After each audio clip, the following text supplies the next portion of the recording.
So the first embodiment technique I'd like to talk to you about is EFT, or sometimes called tapping, EFT, emotional freedom technique.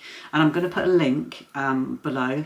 So if you go to, there's a website, it's everything on the website is free. It's absolutely fantastic. If you go to the website, there'll be a load more information on this, but I just want to describe this to you very briefly and give you a chance to practice it with me.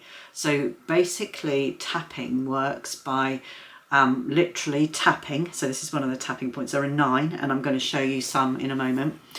We literally tap on some of the acupressure and acupuncture meridian points in the body, and this gives the body the signal that we are calm and everything is okay. So we're working with those energy channels.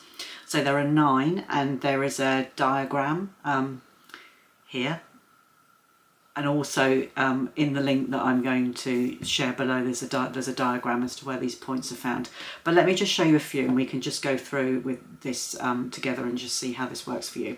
So the first thing we do before we start tapping is we set up an affirmation or a vocal cut point.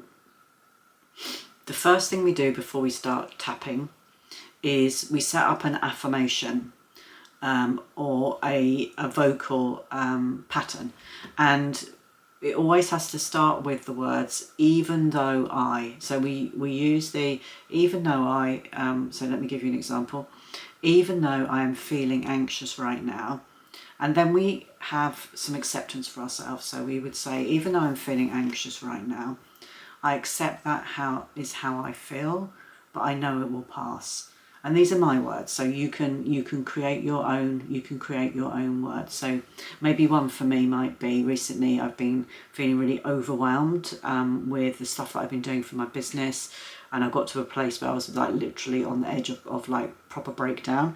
So for me, if I was, and I did use tapping during this, I would say, even though I'm feeling completely overwhelmed, I accept that this is how I feel, but I know it will pass in time.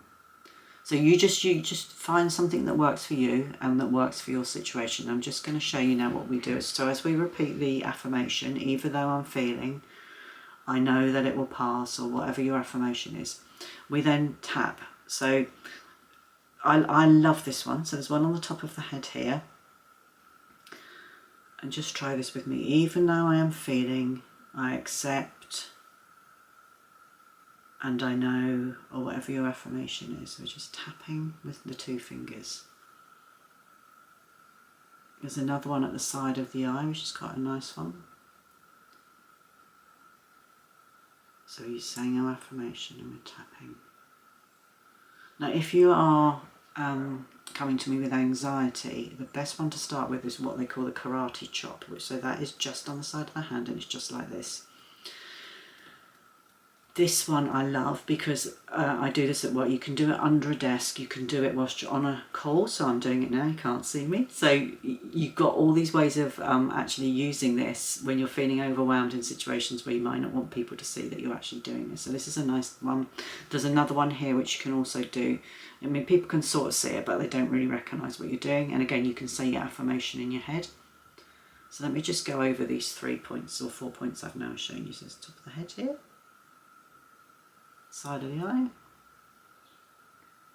the collarbone, and the karate chop. Okay, check out the resources that I've put the link to below and just try the other. There's 5 more points, so there's 9 in total. Just try the others and see what works for you.